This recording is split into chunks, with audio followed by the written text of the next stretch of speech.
There was a loud knock at the door. Not the kind of casual knock from a neighbor asking for sugar. This was heavy, rhythmic, and purposeful. The kind that demands attention and sends a cold bolt straight through your spine. When I opened it, 2 uniformed officers stood on the porch, one with his hand resting near his holstered taser. Behind them, a third officer was stepping out of a patrol car idling at the curb, its lights still flashing dimly in the early afternoon sun. "Ma'am," the officer in front said, glancing at the clipboard in his hand, "we received a call about a possible domestic situation here. Can we come in and talk?" I blinked. "A what?" "Caller says you're denying someone access to food. Possibly a young adult male who resides here." I stared at them. For a second, I thought this might be a joke. Some weird prank. Maybe one of those YouTube kids with a GoPro strapped to their head was hiding in the bushes waiting for my reaction. But no. The officers were serious. And inside, the dull thud of my headache pulsed harder behind my eyes that I stepped aside, motioning them in. "You've got to be kidding me," I muttered. "This is about the fridge, isn't it?" The first officer nodded toward the living room. "Let's just talk. What's your name?" "Camille," I said, rubbing my temple. "I live here. Been here 2 years. Pay rent. Utilities. And I installed a lock on the fridge because someone keeps eating our food like it's an all-you-can-eat buffet." From the hallway, I heard the unmistakable scuff of 2 flat sneakers and the oily shuffle of sweatpants dragging over hardwood. Then came the voice I was expecting, the grating, performative indignation of the reason for all of this. "You're damn right she locked me out. It's my mom's house, and she's treating me like a criminal." There he was. Bradley. 22 years old, smug, entitled, and somehow always slightly damp, like a gym towel that never fully dried. He crossed his arms and puffed out his chest like a raccoon trying to intimidate a predator. "I'm not trespassing," he said before anyone asked. "My mom owns this house. I'm her son." The officers looked at each other. One raised an eyebrow. "So you're saying she's keeping food from you? Is there an actual lock on the refrigerator?" Bradley nodded furiously. "A smart lock.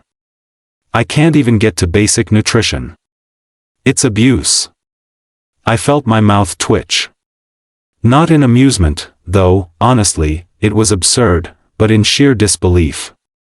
I looked at the second officer, a woman with tired eyes who seemed to already regret being here. "I can show you," I said, walking toward the kitchen. They followed. I pulled open the pantry doors and gestured. "He has access to this. Crackers, cereal, ramen. All his. No lock." I opened the fridge to reveal the metal clasp I had installed the previous week. A simple smart lock, app-controlled, nothing dramatic. It clicked when opened, then retracted to allow access to the fridge. "Why the lock?" the female officer asked. "Because this guy," I said, jerking my thumb at Bradley, who was now standing in the doorway trying to look mistreated, "keeps eating our groceries. Me and my 2 roommates. We buy food, he doesn't. He eats it anyway. Whole trays of leftovers, snack packs, meal-prepped chicken breasts labeled with our names. Gone." Bradley interrupted. "I thought it was a communal fridge." I turned toward him slowly. "You thought organic salmon in a Tupperware labeled, 'Do not touch,' Bradley, was communal? It's a shared house." I looked at the officer again. "He doesn't pay rent. Doesn't pay utilities. His mother, Karen, fittingly enough, is our landlord. She lives in another state and told us last minute he'd be staying for a few weeks after some financial trouble. That was 3 months ago." The officer scribbled something down that I continued, voice flat. "He doesn't clean, doesn't contribute, leaves the bathroom looking like a truck stop, and eats everything that isn't bolted down. So, I locked the fridge. I even left a basket of snacks out for everyone. He called the police over a fridge lock." There was a silence that hung in the kitchen for just a second too long. The female officer finally turned to Bradley. "Sir, are you saying you're being denied access to all food, or just certain food?" He hesitated. "Well, technically, no. But it's about the principle." I almost laughed. "Exactly. It's about the principle. The principle that you can't live off of other people's money and expect them to feed you, too." Bradley scoffed. "My mom owns this place. You're just tenants." I looked at the officer again. "We have a signed lease. Month to month, legal and binding. I've got it printed. I also have texts from his mom saying let him crash there for a while, but nothing about him being a tenant. He's not on the lease. He's not even authorized to be here long term." The male officer sighed and finally put his notepad down. "Okay. This doesn't sound like a criminal matter. It sounds like a civil or tenant-landlord dispute. We're not arresting anyone over a fridge lock." Bradley's face turned red. "So you're not gonna do anything?" The officer shook his head. "If you're not being denied all access to food, and you're not listed on the lease, there's not a whole lot we can do. She's within her rights to control her own food purchases." The other officer added, "You might want to consider buying your own mini fridge." Bradley muttered something under his breath and walked off, back toward the living room like a sulking teen. The cops, sensing no threat or urgency, started wrapping things up. "I apologize you had to come out for this," I said, walking them to the door. "No worries," one of them replied. "Believe it or not, we've seen weirder." The door clicked shut behind them, and I leaned against it, exhaling so hard my shoulders dropped. In the distance, I heard the rustling of bags in the pantry, Bradley making a loud show of selecting his snack like he'd just been cleared of criminal charges. The fridge sat quiet and locked in the kitchen, a small metal clasp representing something bigger than food. It was a line in the sand. A signal that I wasn't going to be bulldozed in my own home. The worst part? I didn't hate Bradley. Not really. I hated what he represented. That smug assumption that the world owed him things because someone, his mom, his friends, the internet, told him he was special. That meals appear without work. That cleaning is someone else's job. That consequences are optional. Still, I knew this wasn't over. People like Bradley didn't just sulk and move on. They plotted. They pouted. And, worst of all, they felt entitled to revenge. That evening, as I sat with my roommates, reliving the surreal interaction, one of them said, "You know he's going to do something petty, right?" I nodded. "Oh, I'm counting on it.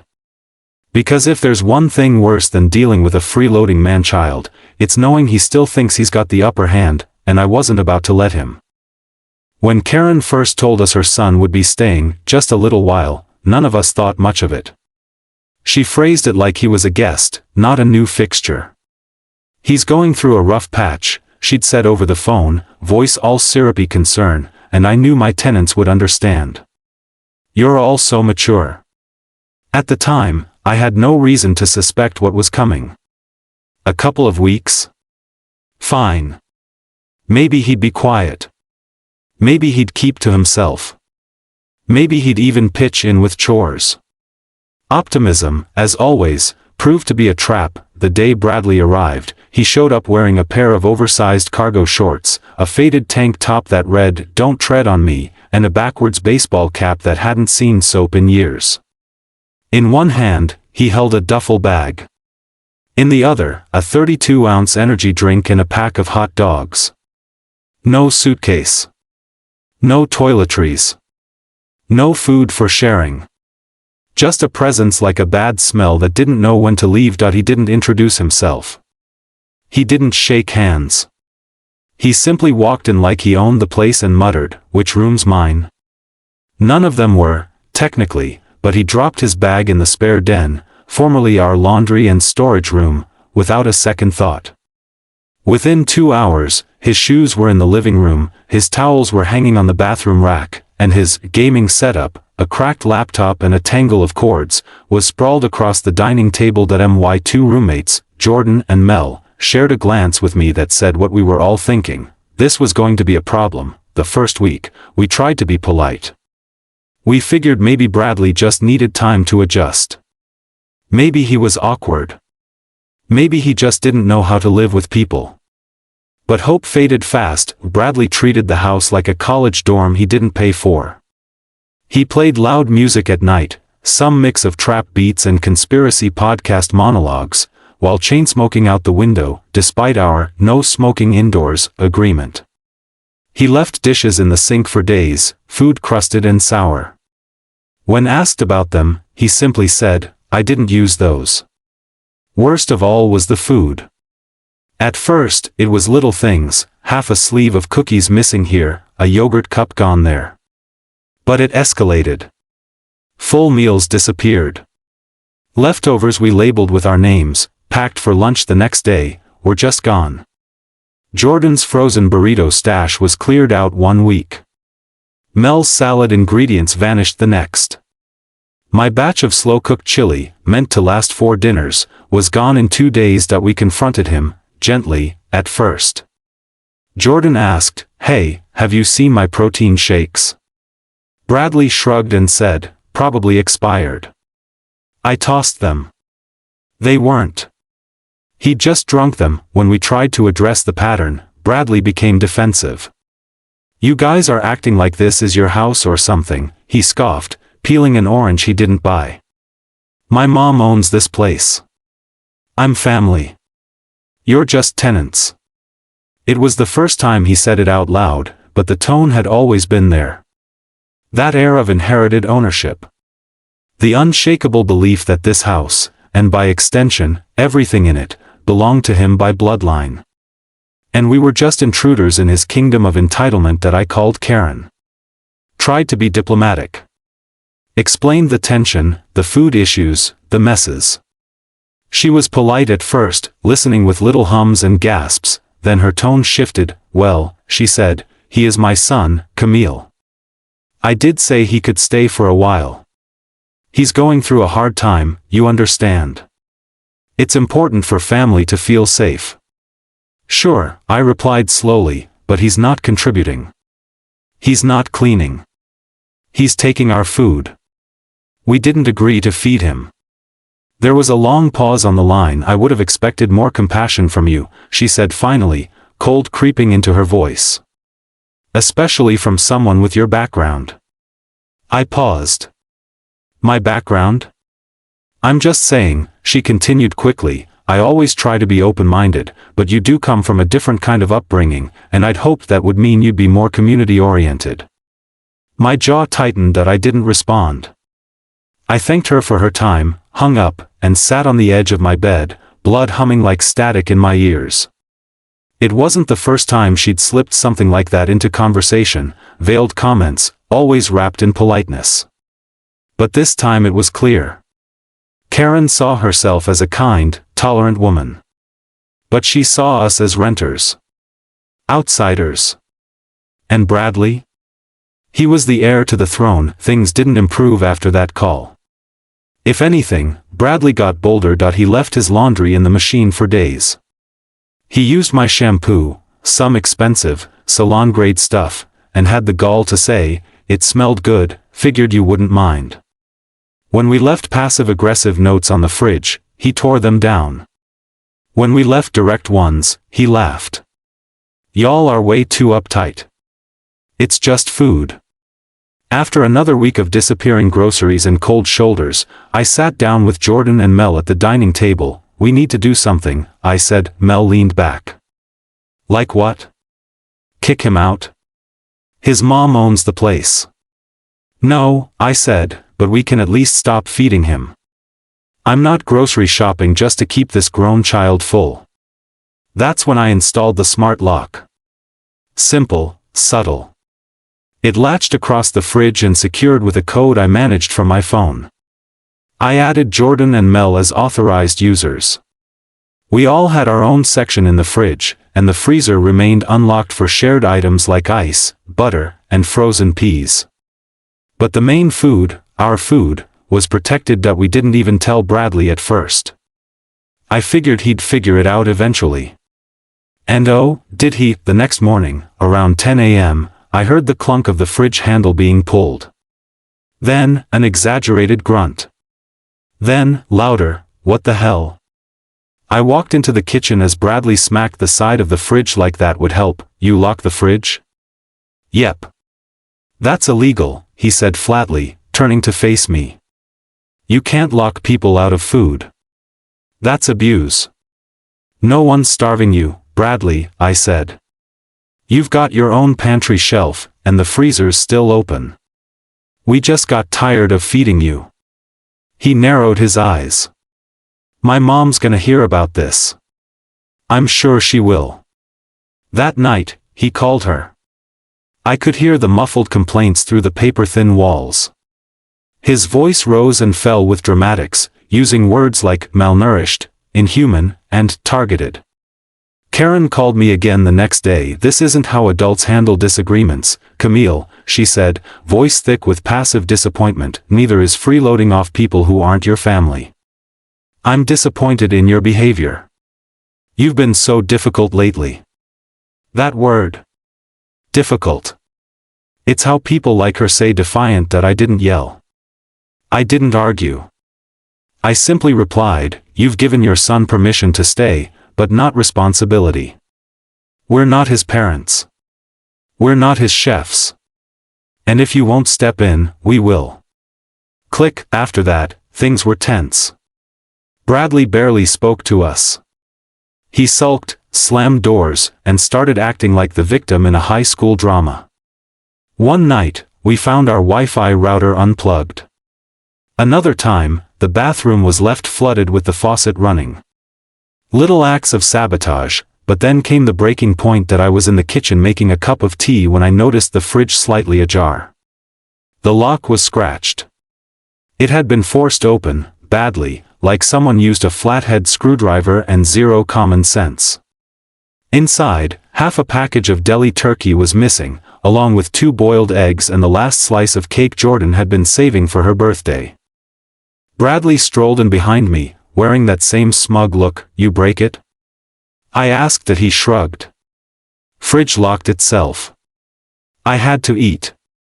"You have your own food." "Not enough." I stared at him for a long moment. Something in my chest finally clicked into place, like a quiet resolve. I wasn't angry anymore. Not really. I was done. I had nothing left to explain. Bradley walked off like he'd won something. Like the house was his again, but this time, I wasn't going to call Karen. This time, I was going to do something about it myself. After the lock was broken, there was no more room for negotiation. That I didn't even need to discuss it with Jordan or Mel. When they came home that evening and saw the gouged plastic on the fridge door, they didn't ask questions. They just stood silently in front of the open fridge, half the groceries we'd stocked only 3 days ago already missing, and nodded when I said, "I'm handling it." The first thing I did was replace the broken smart lock with a newer, better one. This one came with an actual keypad and logged every time it was accessed. I registered all 3 of us, assigned temporary backup codes, and locked it up tight. I added a thin strip of tape to the edge, not to hold it shut, but as a tamper seal. If Bradley touched it again, we'd know this wasn't about just a lock anymore. It was about setting a boundary and making sure it was respected. And if Bradley couldn't handle that, well, he was about to learn that being the landlord's son didn't give him immunity from basic courtesy. He found the new lock the next morning. I was sitting in the living room when I heard the beep beep of him punching random buttons. Then silence. Then the thump of a fist hitting the fridge door. I stayed where I was. Let him stew. He came storming into the room seconds later. "You replaced it?" "Really?" "I did." "That's just pathetic." I looked at him calmly. "So is eating other people's food and acting like you're entitled to it." He scoffed, pacing like a man with nowhere to go. "It's a fridge. You don't own it." "No, but I own what's in it." And you're not entitled to any of it unless you start paying for something. Anything. He opened his mouth to argue, then snapped it shut and stormed off. The door to the den slammed hard enough to rattle the hallway mirror. That night, Jordan came home with a mini fridge under her arm. One of those compact dorm ones, big enough for drinks and sandwiches. She set it on the floor of her room and plugged it in. Insurance policy, she said. Just in case he snaps again. Mel did the same 2 days later. I didn't bother. The lock was holding, and I had other plans that I started keeping a little notebook. Nothing dramatic, just notes of what I saw, when I saw it. Like the time he left the oven on and wandered off for 2 hours. Or the way he borrowed a can of soda, then another, and another, stacking the empties on his desk like trophies. When we ran out of dish soap, he said we should stop using so many dishes. When we ran out of toilet paper, he disappeared for a day and came back with none, claiming he'd used his gym membership. I wasn't building a case, not officially. But I wanted a record. Something to refer back to. Something solid. I emailed Karen once, briefly, informing her that her son had damaged the refrigerator. She didn't respond. Not even an auto-reply. Meanwhile, Bradley began testing limits in new, quieter ways. He started waking up early, earlier than any of us, and rummaging through the pantry. He poured bowls of cereal using our almond milk. He accidentally used our coffee grounds, then claimed he thought they were his. We tried labeling everything. He peeled the labels off. Then, one evening, he brought home a pizza. A whole, glorious pepperoni pizza in a greasy cardboard box that I'd never seen him pay for food before. He walked in holding it like a trophy, plopped it down on the table, and opened the lid theatrically that we were watching a movie. He interrupted the scene with a cough and a loud, "I thought I'd be nice tonight. Got dinner for everyone." Jordan muted the TV. "You're serious?" "Yeah," he said, grinning like a game show host. "My treat." Mel frowned. "What's the catch?" "No catch," he said, shrugging. "I was thinking maybe we could let the fridge thing go. You know, start fresh." I exchanged glances with Jordan. "Thanks," I said, and reached for a slice that he smiled, victorious. Then I stopped, paused, and looked at the box. "Wait," I said. "Did you already eat from this?" He nodded, mouth full. "Just one slice. And you've had a cough all week." His smile faded. "It's just allergies.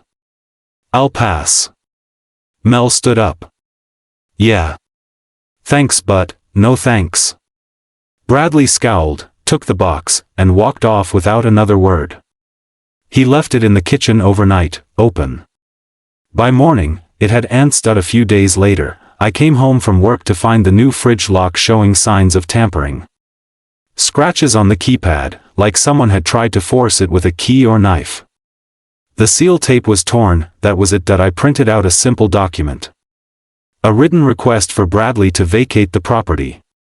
I wasn't the landlord, so I had no legal right to enforce it, but I included every instance I could remember, dates, quotes, times, and a clear statement that, as per our lease, he was not an authorized occupant. I slid it under the door of the den. Later that evening, he came out waving the paper. "You're joking," he said. "Nope. You can't evict me. I'm not trying to. I'm informing you that if this keeps up, I will file a formal complaint. And I will take it to Karen's property manager." "She doesn't have a manager." "She does now. I called the city housing department. They directed me to the oversight board. Turns out, a rental property needs one, especially if the landlord lives out of state." His jaw clenched. "You're a snitch." "I'm a tenant," I said.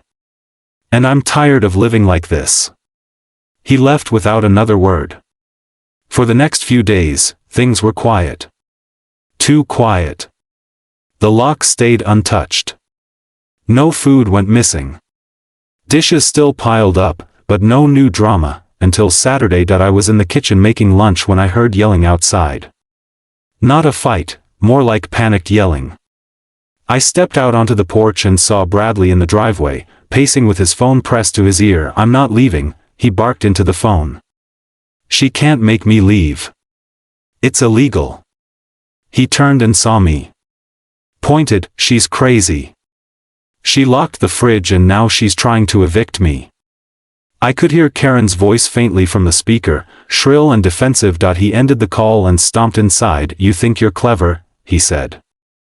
"I called my mom. She's furious." I shrugged. "So am I. She says you're trying to harass me into leaving. I'm asking for basic decency. You broke the lock, twice. You've eaten hundreds of dollars in food. You contribute nothing. And you act like you're the victim." He stepped forward. "If you keep this up, she's gonna evict all of you." "She can try," I said quietly. "But I've already reported the lock damage to the police. It's documented. If she retaliates, I have a paper trail." His mouth moved, but no words came. He looked cornered, and for the first time, he looked unsure of himself. He turned and walked out of the kitchen, shoulders hunched. That night, I typed up a more formal complaint, this one addressed to the city's rental board. I attached screenshots of messages, photos of the damage, and a copy of our lease. Just in case I didn't want it to come to that. But I wasn't going to live in a house where I had to protect my groceries like they were gold bars. Bradley had pushed every boundary we'd set. He saw the house as a space owed to him, not shared with others. And now, for the first time, he was starting to realize that even his mother's name didn't give him absolute power here. I couldn't predict what he'd do next.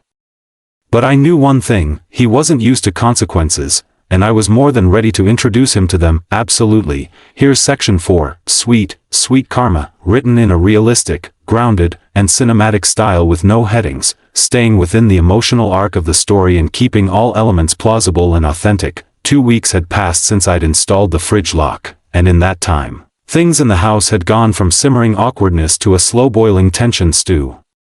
Randy, bless his poorly shaved face and never-washed hoodie, had mostly sulked around the house like a bored raccoon, occasionally slamming cabinets just to remind us of his presence. His mother, Karen, hadn't returned since the lock incident. She must have been busy harassing some poor retail worker or demanding a manager at Trader Joe's. Now, I'd love to say Randy simply got bored and left, but that would imply he had the initiative to do anything. The reality was, he started doing weird passive-aggressive things. I'd find my bathroom door mysteriously locked from the inside when no one was inside it. Lights would be left on in every room, even ones I hadn't entered all day. And at least twice, someone used my expensive organic shampoo to clean what I could only guess were muddy sneakers. I documented everything. Quietly. Calmly. I kept receipts, literal and digital. I wasn't about to play Randy's game, but I was preparing to end it. The final straw came one rainy Tuesday evening when I came home from work and found the fridge door wide open. The lock was broken, there were food wrappers everywhere, my meal-prepped salmon, gone. My almond milk, half drunk and left on the counter like some forgotten trophy. Even the tofu I was pretty sure no one liked had been sampled. I stood in the kitchen in disbelief, the little blinking light on the broken fridge lock mockingly flashing red like a tiny middle finger. Randy was sitting in the living room, remote in hand, feet up on my coffee table, watching some bizarre reality show where people yell at each other in hot tubs. He didn't even flinch when I walked in. "Hey," I said, voice low. "Did you touch the fridge lock?" He looked over his shoulder, smirked, and went back to watching the TV. "I was hungry," he said. "You broke my property," I replied. He shrugged. "You locked up food in a house where people live. That's hostile." I blinked. "You don't live here." He paused the TV and turned to look at me fully. "My mom does. I'm her son. That gives me rights." I stared at him like he'd grown a second, even dumber head. "Rights? You can't starve a tenant. That's illegal. You're not a tenant. You don't pay rent. You don't even have mail coming here. You're a squatter who ate my week's worth of groceries and broke my stuff." He rolled his eyes, but I could see it, the faintest twitch of worry in his jaw. That I didn't yell. I didn't threaten. I just pulled out my phone, calmly took pictures of the fridge, the broken lock, the wrappers. He watched me in silence, the smirk slipping from his face like butter on a hot pan. That night, I emailed my landlord, with a full report, time-stamped images, and a summarized list of damages. To her credit, she responded in minutes.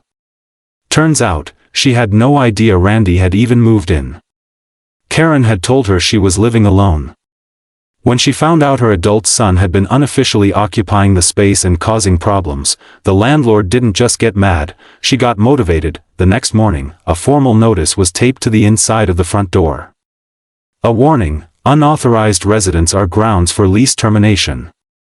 Karen had 1 week to get Randy out, or she'd be violating the rental agreement. I didn't say a word. I didn't need to. The house suddenly got very quiet. For the first time in weeks, the fridge stayed untouched.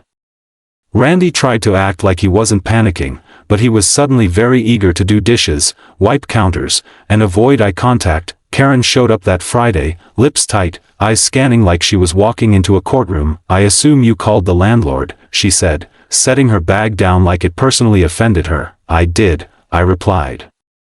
"After your son broke my fridge lock and ate all my food."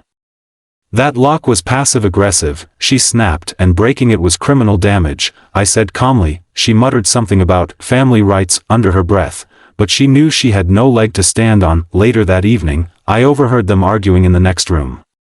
Karen was whisper-screaming, that hissing sound mothers make when they're trying to yell without being heard by neighbors. "You said you'd lay low. Now we're getting kicked out. I told you, this was supposed to be temporary." Randy mumbled something unintelligible, but I caught the word fridge and something about stupid lock. By Monday morning, he was gone, just like that. No dramatic exit. No final petty sabotage. Just gone. A duffel bag and a trash bag full of who knows what, and one very sour mother left behind, seething like a kettle just under boil. Karen didn't say anything to me directly. But the cold silence she adopted was honestly preferable to the entitled rants. She walked on eggshells for the next week, clearly terrified of losing the place entirely. I caught her scrubbing the oven once, which I'm 90% sure she had never used, and me? I bought a stronger fridge lock. One with an actual combination and steel-reinforced casing. It was probably overkill, but it made me sleep better. My food stayed untouched, my milk unsipped, and my tofu blissfully unviolated. The cherry on top came a few weeks later, though that I ran into the landlord while grabbing mail, and she mentioned that she was reviewing Karen's lease for early termination. Apparently, the neighbor had also complained about loud stomping and the occasional angry shouting match at weird hours. She thanked me for flagging the unauthorized tenant situation. Then she said, "By the way, if you ever want to take over the unit when her lease is up, let me know. I'd rather have someone respectful living there." That offer didn't just make my day, it made my month. That I didn't take her up on it right away, but I liked knowing I had that option. I liked knowing that despite everything, despite being gaslit, invaded, and having my fridge ransacked, I had won without raising my voice or stooping to their level. Karen still lives next door. For now, she doesn't talk to me. Just gives me occasional stink eyes through the blinds like a bitter sitcom character who thinks the universe owes her something. And Randy? Well, last I heard, he tried moving in with a friend and got kicked out 3 days later for stealing protein bars and refusing to shower. Some people never change, but hey, my fridge is full, my lock is strong, and every time I grab a cold soda without it mysteriously disappearing the next day, I smile just a little wider, because justice may not always be loud. Sometimes, it's quiet, clean, and keeps your leftovers safe.